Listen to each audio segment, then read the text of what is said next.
আসসালামু আলাইকুম সবাইকে। প্রফেসর স্বামী গল্পের 40 নম্বর পার্ট। তো বেশি কথা না বলে চলুন গল্প শুরু করা যাক। গভীর রাতে গ্রামে যখন চাঁদের আলো ধরিত্রীতে চিকচিক করছিল, তখন আগুন বসেছিল মোমের সঙ্গে বদ্ধ কক্ষে জানালার পাশে। সুন্দর রাতের ঝলকানিতে মোমের দিকে তাকিয়ে থাকলো অনিমেষ।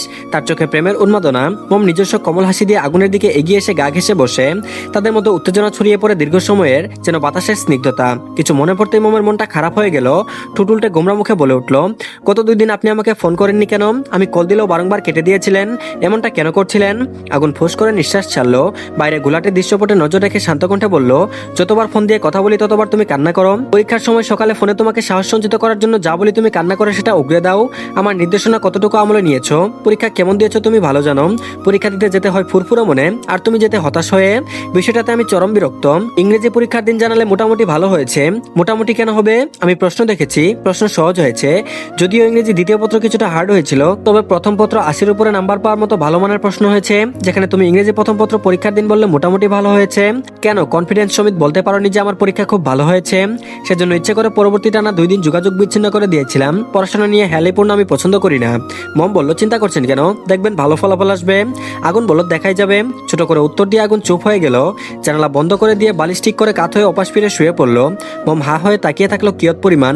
কাল ফুলিয়ে ব্যগ্র গলায় বলে উঠল, আপনার সাথে কথা বলতে না পারে আমার খুব কষ্ট হচ্ছিল। আপনার শূন্যতা আমাকে পড়িয়েছিল ক্ষণে ক্ষণে। চাতক পাখির ন্যায় প্রহর গুনছিলাম কখন পরীক্ষা শেষ হবে আর আপনার কাছে যেতে পারবো। এখন আপনি উল্টো আমার উপর রাগ করছেন। আগুন ঘুরে তাকাই, প্রকুচকে গমগম গলায় প্রশ্ন করলো, তোমাকে শাসন করার অধিকার কি আমার নেই? মম বলল, নেই কখন বললাম? বলেছি আপনি শুধু শুধু রাগ করছেন। রিয়ারেঞ্জের সেন্টেন্সটা কমন হওয়া সত্ত্বেও ভালোভাবে মিলাতে পারিনি, তাই বলেছিলাম পরীক্ষা মোটামুটি হয়েছে। পরীক্ষা খারাপ হয়েছে সেটা তো বলিনি। মমকে কাছে টেনে বুকে নিয়ে শুয়ে পড়লো আগুন। মম এটুকুতেই অভিমান ভুলে আহ্লাদে আপ্লুত হয়ে আগুনের গলায় নাক ডুবিয়ে দিল। লম্বা শ্বাস টেনে নাসারন্দে টেনে নিল চিরচেনা পুরশালী মাতাল করা গ্রান। আগুন মৃদু হাসলো, মোমের চুলের ভাজা আঙুল গুজে দিল। শান্ত কণ্ঠে বলল, তোমার সঙ্গে কাটানো প্রতিটি মুহূর্ত আমার জীবনের সেরা সময় কোমলমতি।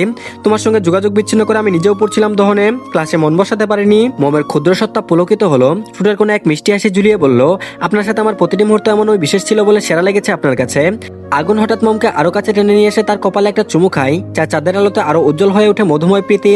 ললাটে প্রগাঢ় চুমু বসিয়ে শীতল গলায় বলল, সকালে সবকিছু গুছিয়ে নিও, কালকে বাড়িতে ফিরে যাব। মা তোমাকে দেখার জন্য উতলা হয়ে উঠেছে। বাড়ির বউ বাড়িতে না থাকলে নাকি তার ভালো লাগে না। আনিকা কিছুদিন থেকে গিয়েছে, সেজন্য তার বাবাকে দেখে আসতে চাইনি। মায়ের জোরাজুরিতে আসতে বাধ্য হয়েছিল, তাই তুমি গেলে মা ভীষণ খুশি হবে। মম বলল, আমার ওনাদের সকলের কথা মনে পড়তো। মায়ায় আটকে গিয়েছি তাদের, আমি সব গুছিয়ে নিব, আপনাকে ভাবতে হবে না। আগুন হাতের বন্ধন জয় করে ঘুমানোর প্রস্তুতি নেই। দুজনের ভারী কি তপ্তশ্বাস মুগ্ধতা ছড়ায় বদ্ধ কক্ষের চারপাশ। মম ব্যক্তিগত পুরুষটির বুকে মুখ লুকিয়ে আবেশে চোখ বুঝলো। মমকে নিয়ে আগুন ঢাকায় ব্যাক করেছে। বাড়িতে এসে মম যেন হাওয়ায় উঠছে, একদম তো স্থির থাকতে পারছে না। এসে থেকে চঞ্চল চড়ুই পাখির মতো শুধু ছুটাছুটি করছে। আগুন ডাকলে রুমে যাচ্ছে না, মেজাজ খারাপ হচ্ছে তার। রাশেদ বাড়িতে, এখন চিৎকার করে ডাকাডাকি কিংবা ধমক দিয়ে রুমে নিয়ে আসা সম্ভব নয়, নয়তো রামধমক দিয়ে রুমে নিয়ে আসতো। জার্নি করে আসায় ক্লান্ত সে, তাই সোফায় গায়ে লিয়ে দিল। মম বর্তমানে অবস্থান করছে শাশুড়ি রুমে। মিনা ময়ূরী রয়েছে সাথে। রাশেদ ড্রয়িং রুমে বসে চা পান করছেন আর টিভি দেখছেন। এদিকে ওরা 3জন বসে গল্পের আসর জমিয়েছে। মুঠো করে মুড়ি চানাচুর তুলে মুখ দিয়ে চিবোতে চিবোতে ময়ূরী বলল, তোমার গ্রামীণ জনপদ অনেক সুন্দর ভাবি, ছবি তোলার জন্য পারফেক্ট। সময় পাচ্ছি না, নয়তো কিছুদিন গিয়ে তোমাদের বাড়ি থেকে ঘুরে আসতাম, সেই সাথে ইচ্ছে মতো ছবি তুলতে পারতাম। মম উৎফুল্ল চিত্তে আশ্চর্যের মুখে বলল, দূরের অনেক পর্যটক আমাদের গ্রামে ঘুরতে আসে। পাকা রাস্তা হতে খুব সহজেই বড় বড় গাড়ি ঢুকতে পারে, এতে তাদের জন্য গ্রামে ঘোরাঘুরি আনন্দদায়ক ভ্রমণের উৎস হিসেবে গণ্য হয়। ময়ূরী বলল, একবার গিয়েছিলাম, ভালোই লেগেছিল। মিনা পানি পান করে আঁচল দিয়ে মুখ মুছে মমের উদ্দেশ্যে বলে উঠলেন, পরীক্ষা কেমন হয়েছে তোমার? মম বলল, জি মা, ভালো। মিনা বলল, তোমার বাবার কি খবর? মম বলল, মোটামুটি সুস্থ। এবার গিয়ে দেখেছিলাম ঘন ঘন শ্বাসকষ্ট হচ্ছে, চিকিৎসা চলছে। মিনা বেগম বলল, ডাক্তার দেখাওনি? মম বলল, দেখিয়েছে। মিনা বেগম বলল, কি বলেছে ডাক্তার? মম বলল, ওষুধ দিয়েছে, বলেছে খুব শীঘ্রই অসুস্থতা কেটে যাবে। ময়ূরী উঠে দাঁড়াই, অনেক সময় দেখে যেতে যেতে জানালো, মা আমার পড়া আছে, আমি গেলাম, ভাবি রাগ করো না প্লিজ। মম মুচকে হেসে বলল, রাগ করার কি আছে, আড্ডার আগে পড়াশোনা, তুমি যাও গিয়ে পড়তে বসো। কথা বলার ফাঁকে দরজায় নজর পড়তে মিনা দেখতে পেলেন আগুনকে। তিনি ছেলেকে কাছে ডাকলেন। আগুনকে দেখে মমের হাসি উড়ে গেল। শুকনো ঢুক গিলল সে। সেই কখন রুমে যেতে বলেছে, আরে ও এতক্ষণ পর্যন্ত শাশুড়ি ননদের সঙ্গে আড্ডা দিচ্ছিল। মানুষটা হয়তো দরকারে ডেকেছিল, এতবার যখন ডেকেছে যাওয়া উচিত ছিল। নিশ্চয়ই কোনো কিছু খুঁজে পাচ্ছিল না। এখন লোকটা যদি রেগে যায়, আগুনের বেশভূষ পরিপাটি লাগছে, কোথাও যাবে নাকি লোকটা? মিনা অস্থির গলায় প্রশ্ন করলো, কিছু বলবি বাবা? আগুনের শান্ত জবাব, না মা। ছোট করে জবাব দিয়ে হাঁটা শুরু করলো। পেছনে না ঘুরে গমগম গলায় বলে উঠলো, মম রুমে আসো, লাস্টবার বলছি। এরপর যেন আর বলতে না হয়। আর এদিকে মম পিলপিল কদমে বেডরুমে এসে হাজির হয়। এতটা ধীরগতিতে এসেছে যেন ফ্লোরটাও টের না পায়। মম রুমে আসা মাত্র আগুন ঠাস করে দরজা বন্ধ করে দিল। মমের বক্ষস্থল ছেদ করে উঠল। আটঘাট বেডে দেয়ালের সঙ্গে মিশে চুপ করে দাঁড়িয়ে রইল। আগুন মমের থেকে দূরত্ব বজায় রেখে পকেটে হাত গুজে শটান হয়ে দাঁড়ালো। ভারী কি গলায় তীর্যক চাউনি নিক্ষেপ করে জিজ্ঞেস করলো, কথা বললে গায়ে লাগে না? মানুষ মনে হয় না আমাকে? কখন থেকে ডাকছিলাম? নিজের মর্জিকে প্রাধান্য দিলে একবারও রুমে আসার প্রয়োজন বোধ মনে করলে না? ভয়ে মমের মুখটা শুকিয়ে গিয়েছে। সমান তালে ওড়নার কোনো হাতের আঙ্গুলে পেঁচাচ্ছে। ঠোঁটে ঠোঁট চেপে কাচুমাচু হয়ে দাঁড়িয়ে আছে। জিভ দ্বারা ঠোঁট ভিজিয়ে হা করে সাফাই দিতে চাইলো। তার আগে আগুন তেড়ে এলো। নরম তুলতুলে গাল আলতোভাবে চেপে ধরে দাঁত কটমট করে বলল, কোনো মিথ্যা এক্সকিউজ শুনতে চাই না। জানি তুমি ইচ্ছে করে আসোনি। মম বলল, আসলে কি হতো শুনি? কেন ডেকেছিলেন? আগুন বলল, সেটা তুমি এসে শুনতে চেয়েছিলে, আবার মুখে মুখে তর্ক করছো। মম ভূতা মুখে উত্তর দিল, আমি ভেবেছিলাম এমনি ডেকেছিলেন, আসলে হয়তো রেস্ট নিতে বলবেন সেজন্য আসিনি। আগুন বলল, তোমাকে এত বেশি ভাবতে বলেছে কে শুনি? তোমাকে না বলেছি অযথা বেশি ভাববে না? মম কিছু না বলে মাথা নিচু করে ঠাই দাঁড়িয়ে রইল। ঠোঁট ফুলিয়ে রেখেছে। এখনই হয়তো সকিনার মতন কেটে কেটে গঙ্গা জল বানিয়ে ফেলবে। আগুন দীর্ঘশ্বাস ছাড়লো। মমকে কাছে টেনে নিল। গালে এক হাত দিয়ে শান্ত কণ্ঠে বলল, নিজে ভুল করবে আবার নিজেই ঠোঁট ফুলিয়ে রাখবে, সাথে কান্না তো ফ্রি। মম বলল, কোথায় কাঁদছি? আগুন মুচকে আসলো। রাজবাড়ি কণ্ঠে বলল, আমি কি বলছি কাঁদছ? না কাঁদলেও কিছুক্ষণের মধ্যে কেঁদে দেবে, তোমার মুখভঙ্গি তাই বলছে। আগুন থেকে সরে দাঁড়ায় মম। তিরিক্ষে মেজাজ নিয়ে মৃদু স্বরে বলল, মোটেই না, আমি এত সহজে কান্না করি না। আগুন এবার শব্দ করে হেসে উঠল। মম এক দৃষ্টিতে চেয়ে আছে হাসি দেখে। লোকটার হাসি মমের এত ভালো লাগে কেন? অদ্ভুত এক সৌন্দর্য রয়েছে এই চাপদারিযুক্ত স্নিগ্ধ হাসিতে। আপনা আপনি মমের ঠোঁট জোড়া প্রসারিত হয়ে কিঞ্চিত হাসির ঝলকানির দেখা মিলল। তবে হাসিটা দীর্ঘস্থায়ী হলো না। আগুনের অস্বাভাবিক কাজে বিস্ময়ে দপ করে নিভে গেল। আগুন একটানে মমের গলা হতে ওড়না কেড়ে নিল। যার দরুন মমের বুক এখন আগুনের সামনে উন্মুক্ত। মেয়েলি শরীরে ভাঁজ স্পষ্ট বর্ধমান। মম দু হাতে বুক ঢেকে নিল। অবিশ্বাসের স্বরে হতবিমল অকিবোর্ডে চেয়ে রুক্ষ গলায় বলে উঠল, এসব কি করছেন মাস্টার মশাই? দেখুন একদম কোন রকম দুষ্টমি করবেন না বলে দিলাম। আগুন ঠোঁট বাঁকিয়ে ভ্রু কুচকে ফেললো। চড়া গলায় ধমকে বলে উঠল, সবসময় মাথায় শুধু উল্টাপাল্টা জিনিস ঘুরে তাই না? বিছানায় একটা প্যাকেট রাখা আছে, সেটাতে যা আছে পরে দ্রুত রেডি হও, এখনই তোমাকে নিয়ে এক জায়গায় যাব। মম বলল, কোথায় যাবেন? আগুন বলল, গেলেই দেখতে পারবে। অলরেডি অনেক লেট হয়ে গিয়েছে তোমার জন্য। সময় ব্যয় করলে এখন তো ওড়না নিয়েছি, এরপর নিজের হাতে সব খুলে চেঞ্জ করিয়ে দিব। মম চক্ষুদয় বড় বড় করে চেয়ে রইল। বিস্ময়ে কিংকর্তব্য বিমর্ষে। আগুনের কথা শুনে মাথা ঘুরছে। তৈরি হবে কি? সে তো এই একই জায়গায় মূর্তির মতো ঠাই দাঁড়িয়ে রইল। আগুন পুনরায় গমগমে গলায় বলল, সময় নষ্ট করছো কেন? ও বুঝতে পেরেছি, আমার হাতে রেডি হতে চাইছো তাই তো? নো প্রবলেম কোমলমতি, তোমাকে হেল্প করতে আমি সর্বদা প্রস্তুত। অথবা মমের টনক নড়ল। মৃদু আওয়াজে চিৎকার করে বলে উঠল, না, আমি নিজেই তৈরি হতে পারবো। আগুন বলল, জলদি রেডি হতে শুরু করো, সময় 10 মিনিট। আর এদিকে আগুন হসপিটালে এসেছে মমকে নিয়ে। মম বেশ অবাক হলো, হঠাৎ হসপিটালে কেন এসেছে? কোনো কিছু বোধগম্য হচ্ছে না। চুপচাপ আগুনের সঙ্গে পা চালাচ্ছে। আগুন রুম নাম্বার সম্পর্কে পূর্বে অবগত ছিল, তাই খুব সহজে খুঁজে পেল কাঙ্ক্ষিত রুমটা। মমকে নিয়ে ভেতরে প্রবেশ করলো। মম ভেতরে ঢুকতেই ভেবাচাকা খেয়ে গেল। ক্ষণ পাপড়িযুক্ত নয়নজোড়া বড় বড় করে তাকিয়ে থাকলো। বার কয়েক পলক ঝাপটালো। ছোট্ট মস্তিষ্কের গাত্রে গাত্রে তীব্র বেগে হানা দিয়েছে উৎসুকর আবির্ভাব।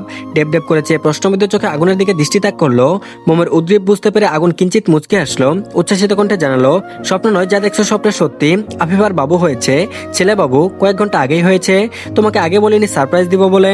মম খুশিতে গদগদ হয়ে বাচ্চাদের মতো ঝড়ের গতিতে আফিফার কাছে গেল। পাশে একটা টুলে আশানুর বসে আছে তার নবজাতক ছেলেকে নিয়ে। মমকে দেখে আফিফার শুকনো ঠোঁটে ক্লান্তি মাখা হাসি উপহার দিল। আফিফার বেডের সাইডে বসে মম বাবুকে তার কুলে দিতে বলল। আশানুর আস্তে করে বাবুকে মমের কুলে তুলে দেয়। মম বাবুর কপালে চুমু খায়। আগুন এসে দাঁড়ায়। হাত দিয়ে বাবুকে আলতো করে ছুঁয়ে দিল। হাত সরাতে নিবে তখনই ঘুমন্ত বাবুটা আনমনে আগুনের হাতে একটা আঙুল শক্ত করে মুঠো করে ধরে। আগুন চমকে উঠে পরপরে ঠোঁট এলিয়ে এক পেশে হাসলো। মম আনমনে চিত্তে বলে উঠল, কি সুন্দর নাম। আগুন মাথা নাড়ালো। আশানুর জিভ দ্বারা ঠোঁট ভিজিয়ে আগুনের উদ্দেশ্যে হাস্যকর গলায় বলল, আমাদের বন্ধু মহলে তুই পিছিয়ে গিয়েছিস, এবার তুইও ছক্কা পাঞ্জা মেরে দে তাহলে কেল্লা ফতে। আগুন ভ্রু চিয়ে জিজ্ঞেস করলো, আবার শুরু করে দিয়েছিস? হসপিটালে অন্তত রেহাই দে ইডিয়ট। আশানুর বলল, বাচ্চার বাবা হয়ে গিয়েছি, সেজন্য আমার মুখ এখন অলরাউন্ডার। আগুন বলল, বাজে বকিস না। আশানুর ঠোঁট উল্টে জবাব দিল, সত্যি কথা তোর কোনো কালেই হজম হয় না, এটা আবার নতুন কি? আগুন আর প্রত্যুত্তর করলো না। কিছু বললে এই ছাগল পেয়ে বসবে, তার থেকে মনতা বজায় রাখা ভালো। মম এক দৃষ্টিতে বাবুর দিকে তাকিয়ে আছে। কেমন যেন অদ্ভুত এক শান্তি লাগছে। বাবুকে দেখে আগুন কত খুশি। যদি তাদের বাবু হয় তখন নিশ্চয়ই আগুন আরো অনেক বেশি খুশি হবে। হবেই তো, সে তো আগুনের রক্তের বাবু হবে। মমের বাবু হলে মম তাকে অনেক আদর করবে, সর্বক্ষণ বুকে জড়িয়ে রাখবে, বাবুর সঙ্গে সময় কাটিয়ে দিন পার করবে ভেবে মমের মনে সুখের দোলা দিয়ে উঠল। আর এদিকে আয়মান শরীর অল্প দুলিয়ে নাচার ভঙ্গিতে বাড়ি ঢুকছে। তার এত আনন্দ উচ্ছ্বাসের কারণ আনিকা। আসার সময় সানাউল্লাহকে বলে আনিকাকে সাথে করে নিয়ে এসেছে। শ্বশুরকে জানিয়ে এনেছে আনিকা আজকে তাদের বাড়িতে থাকবে। আয়মানের খুশি দেখে কে, আনিকা বাড়িতে থাকবে মানে তার সঙ্গে এক রুমে একই বিছানায় থাকবে। উফ, কি যে শান্তি লাগছে আয়মানের, বলে বোঝানো যাবে না। আনিকা ড্রয়িং রুমে সবাই বসে আছে, আয়মান গিয়ে তার কাজ ঘেঁষে বসে পড়লো। আনিকা বিরক্ত হলো, বর্তমানে ড্রয়িং রুমে বাড়ির সকলে অবস্থান করছে, রাশেদ, আগুন সবাই রয়েছে, আর এই নির্লজ্জ ছেলের কিনা ওর কাছে ঘেঁষে বসতে হলো। আনিকা সবার দিকে নজর বুলিয়ে মুখবিবর একবারে অস্বস্তি নিয়ে কিছুটা দূরে সরে গেল।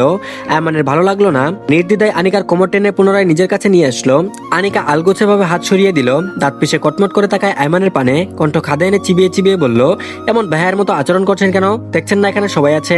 আয়মান দুষ্টু হেসে ফিসফিস করে মিহি কণ্ঠে বলল, সবাই আছে তো কি হয়েছে, ময়ূরী ছাড়া সবাই দম্পতি, আমার নতুন করে বিয়ে হয়েছে, আশা করি সকলে বুঝবে। আনিকা বলল, এতটা নির্লজ্জ মার্কা কথাবার্তা কিভাবে বলতে পারেন বাবা ভাইয়ের সম্মুখে? আয়মান বলল, তারা আমাদের কথা শুনতে পাচ্ছে না, আর শুনলেই বা কি, বোঝা উচিত আমাদের এখন প্রাইভেসি দরকার, বাবা হিসেবে এবং বড় ভাই হিসেবে তাদের কর্তব্য আমাদের দুজনকে এখন রুমে পাঠানো।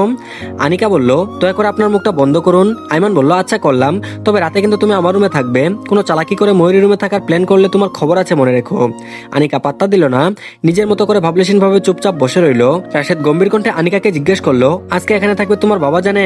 আনিকা মাথা নিচু করে মৃদু স্বরে বলল, জি, আমি তো আসতে চাইনি, আপনার ছেলে বাবাকে বলে রাজি করিয়েছে। মিনা স্নিগ্ধ করে হাসি মুখে বললেন, এসেছো ভালো করেছো, এটা তোমারও বাড়ি, অনুষ্ঠানের পর তো এখানেই থাকতে হবে, যাওয়া আসা করে নিজের মতো থাকা জড়তা কাটিয়ে নেওয়া ভালো। আনিকা মাথা নেড়ে মুচকি হাসলো, আয়মানের মা কত ভালো মনের একজন মানুষ, ভাগ্য করে এমন একজন শাশুড়ি পেয়েছে। এবারের প্রত্যেক মানুষ খুব আন্তরিক, সবাইকে আনিকার বেশ পছন্দ, তবে আয়মানের খুঁতখুত অসভ্যতা মার্কা স্বভাবের জন্য কিছুটা বিরক্ত হয়ে যায় মাঝে মাঝে। তো ধন্যবাদ সবাইকে, আজকের পার্টটি এই পর্যন্তই। সবাই প্লিজ চ্যানেলটিকে সাবস্ক্রাইব করে দিন, আর পরবর্তী পার্টের জন্য অপেক্ষা করুন, খুব তাড়াতাড়ি পেয়ে যাবেন। আর সবাই ভিডিওতে একটা লাইক দিন, আর ভালো থাকবেন সবাই, আল্লাহ হাফেজ।